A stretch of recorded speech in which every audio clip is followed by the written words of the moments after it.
Bharatiya Janata party के बड़े नेता रविशंकर प्रसाद पटना साहिब से चुनाव लड़ रहे हैं दूसरी बार। और हमारे साथ मौजूद हैं रविशंकर प्रसाद जी, पूर्व केंद्रीय मंत्री। इनसे तमाम मुद्दों पर हम लोग बातचीत करेंगे।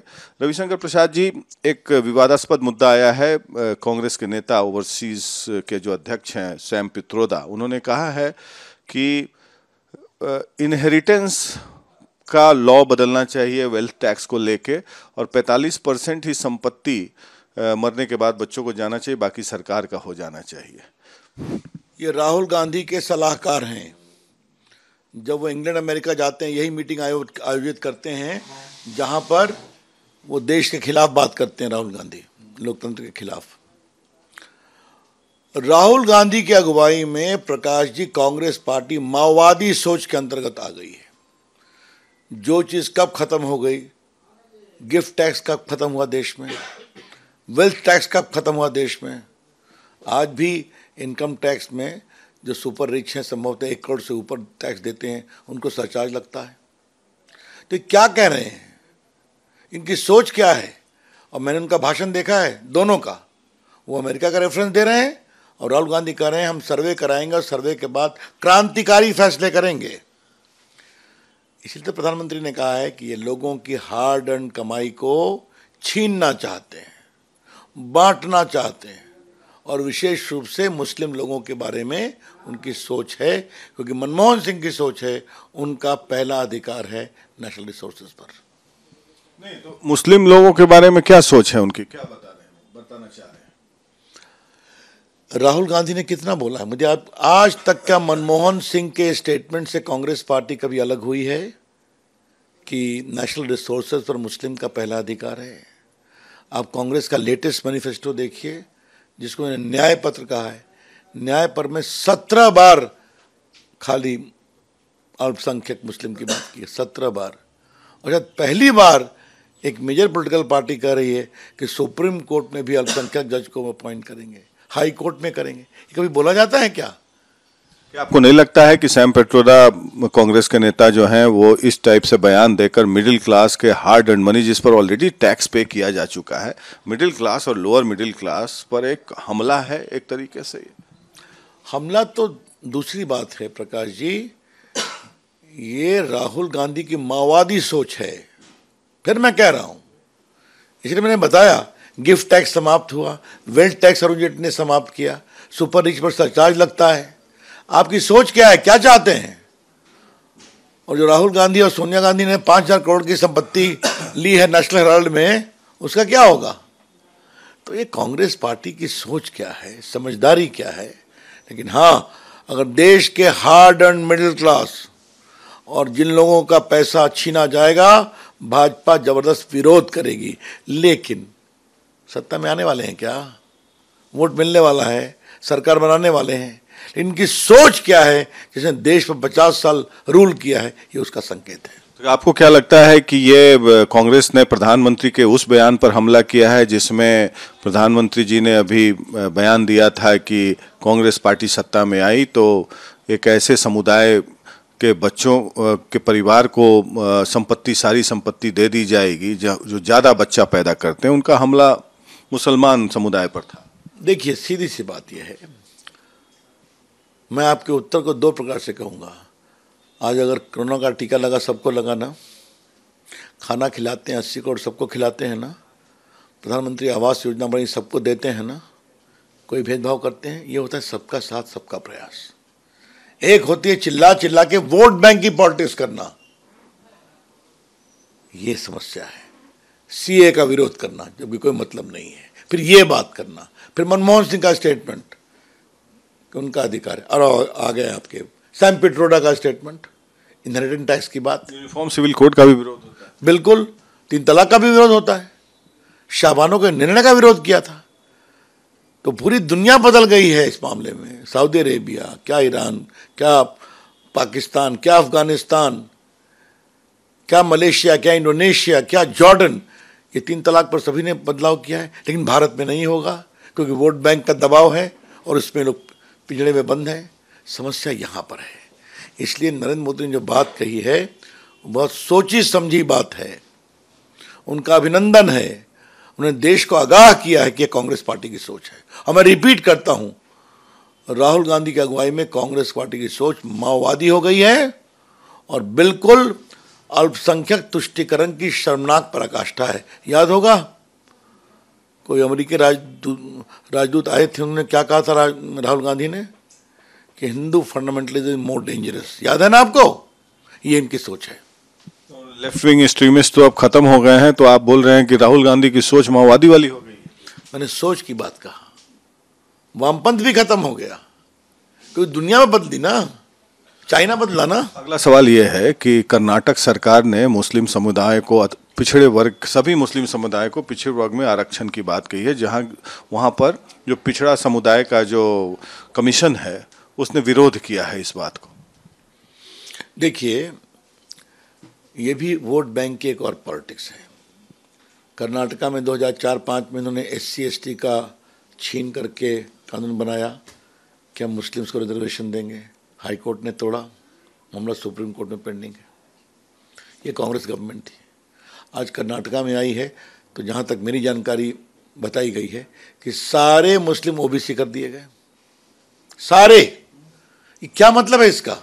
आज भी मंडल कमीशन के अंतर्गत जो मुस्लिम में अति पिछड़े हैं उनको लाभ मिलता है, मिलना भी चाहिए, कोई आपत्ति नहीं है। बिहार में भी मिल रहा है, मिलता है। अब आप सारे मुस्लिम को OBC का दर्जा दे रहे हैं तो किसका हक माना जा रहा है? EBC का, अति पिछड़ा का, पिछड़ा का, जो हिंदू के पिछड़ा है तो उनका हक आप मान, क्योंकि एक सीलिंग तो है ही है। तो इस पूरी सोच क्या है? ये वोट बैंक के लिए ये लोग किसी सीमा तक चले जाएंगे। और ये मैं लार्जर इशू बता रहा हूं, वो जानते हैं संवैधानिक है, इसीलिए वहां पर लव जिहाद पर कार्रवाई नहीं होती है। इसीलिए वहां पर जो वामपंथी चरमपंथी मुस्लिम संगठन है, जो नार्किस्ट हैं, उनके खिलाफ कार्रवाई नहीं होती है।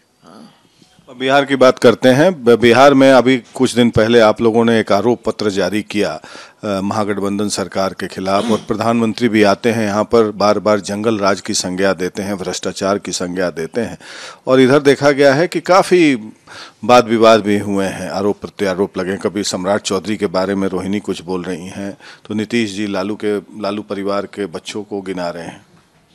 देखिए, आप मोटी बात समझिए, लालू राज का मतलब एक विशेष प्रकार का राज। चारा घोटाला, अलकतरा घोटाला, वकील को मेरा संबंध था ना, इसमें लोगों को सजा हुई ना। बालू माफिया मालूम है आपको?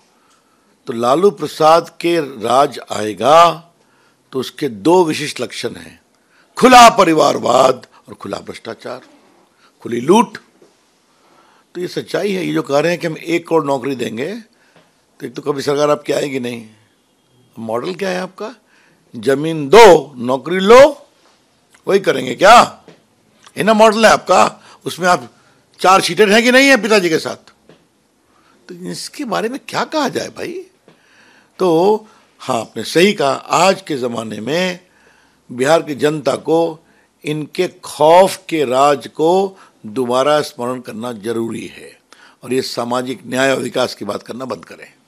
पिछले बार आप लोगों ने 40 में 39 सीट जीता था, इस बार आपको क्या उम्मीद है? 40 के 40 जीतेंगे। और आप हमारे सम्मानीय वोटर भी हैं, पटना भी बहुत ऐतिहासिक वजह से जीतेंगे हम। पटना में आप क्या इस बार रिकॉर्ड तोड़ेंगे? वो जनता तय करेगी, लेकिन जहाँ तक मुझे लगता है कि मेरी बहुत ही प्रामाणिक और ऐतिहासिक विजय होगी। मैंने देखा है आप ग्रामीण क्षेत्र में काफ़ी ट्रैवल करते हैं और शहर में भी करते हैं। जी देखिए प्रकाश जी, मैं यहाँ मूलतः कार्यकर्ता रहता हूँ। मेरे सारे राष्ट्रीय व्यक्तित्व का चोंगा मैं दिल्ली में छोड़ देता हूँ। पटना आता हूँ तो मैं कार्यकर्ता होता हूँ।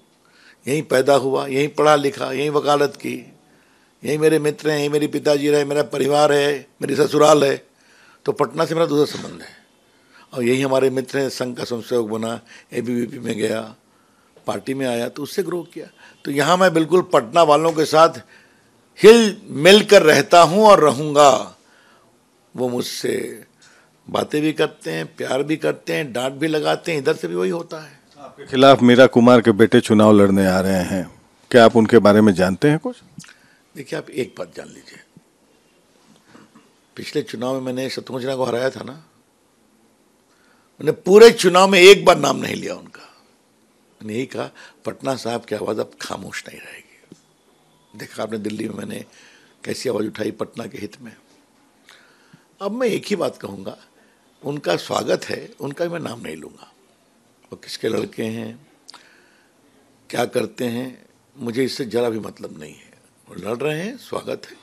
मेरी लड़ाई पटना में नीतियों पर होगी, कार्यक्रमों पर होगी, भारत के लिए क्या करना है, और नरेंद्र मोदी को भारत का प्रधानमंत्री बनाना है। और अभी लालू जी की एक और बेटी चुनाव लड़ रही है सारण से। उन्होंने बयान दिया आपके प्रदेश अध्यक्ष सम्राट चौधरी के बारे में कि किसके बच्चे हैं हम नहीं जानते हैं, सामने वाले के हैं। अब इस पर हम क्या बोलें? अगर सही है तो बहुत पीड़ादायक है। मैं व्यक्तिगत टिप्पणी करता भी नहीं हूँ और आप मुझे करने को कहिए भी नहीं। तो चलिए, अब उन्होंने बोला है तो उनकी समझदारी, उनको मुबारक। लेकिन अगर ये बोला है तो बहुत पीड़ादायक है और बिल्कुल मॉडल कोड ऑफ कंडक्ट का उल्लंघन है। आप कैसे किसी के बारे में इस तरह की बातें बोल सकते हैं? चुनाव नहीं भी हो तभी आप कैसे बोल सकते हैं? नहीं बोलना चाहिए। ये थे रविशंकर प्रसाद। अपने जीत को लेकर आशान्वित तो हैं ही, पटना साहिब से दूसरी बार चुनाव लड़ रहे हैं और साथ साथ एनडीए के लिए भी उम्मीद है कि 40 में 40 सीट जीतेंगे। अब देखना है इन जो कह रहे हैं वो कितना सत्य होता है, हम लोग नज़र बनाए रखेंगे। धन्यवाद रविशंकर जी। आपको फिर एक बार हम लोग ट्रैक करेंगे अगले महीने, जैसा कि पिछले साल किया था, और एक बार फिर मिलेंगे आपको, एक साथ कैंपेन करेंगे आपके साथ। पटना से वीडियो जर्नलिस्ट कुंदन के साथ प्रकाश सिंह, आर भारत के लिए।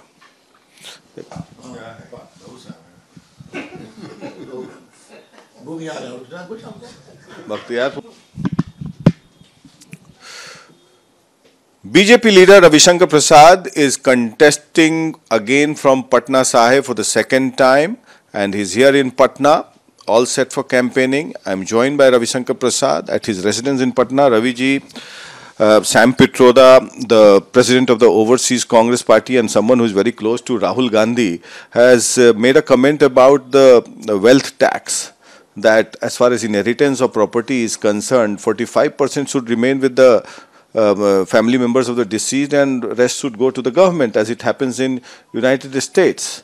What is the BJP take on this? He's not a simple person, Prakash ji. He is a close advisor of Mr. Rahul Gandhi, but also the closest advisor of his late father. Okay? So close.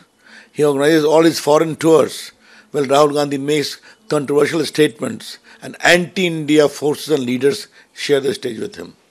That is his track record. Under Rahul Gandhi, Congress party's thought process became completely Maoist. Extreme leftist variety. Gift tax was removed long ago, perhaps during Congress regime. Wealth tax has also been removed in India. Super rich, having income of 1 crore or above, have to pay surcharge on income tax.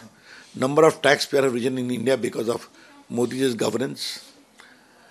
Now, what do you want by saying I'll have a survey, we will take the property of individuals and distribute them? That means you are seeking to impose a clear leftist, Chinese, Maoist thought process on India. This is plainly not acceptable. Just not acceptable. And its entire intention is very extraneous, okay, to subserve the larger political design of Congress party and the thinking of Rahul Gandhi. I know for sure many Congress leaders are not happy with what is the line of the party. So do you think that it is another sort of appeasement? Because the Prime Minister had stated earlier in one of his election speeches that if the Congress comes to power, the entire property would go to a community which has more children. I'm asking a simple question. Who opposed triple talaq? Congress party led by Sonia Gandhi and Rahul Gandhi. Mayawati ji, Mamata Banerjee, the left. That is what their whole approach is about. And I had the privilege to pioneer it as a law minister under PM's direction. The most disgusting, the most atrocious triple talaq was opposed by them legislation. Pakistan, Bangladesh, Iraq, Iran, Jordan, Malaysia, Indonesia, all have curbed it. Right from Shah Bano till Tin Talaq, they are staying the same. And the way Rahul Gandhi is campaigning, what he said? Shakti. We have to fight against Shakti. Many of his statements are anti-Sanatan Dharma, you know it very well. So appeasement politics is having the most, I would say, shameful manifestation under him. So therefore, the PM is right. The money will be taken and distributed to whom? To whom? Obviously to minority people.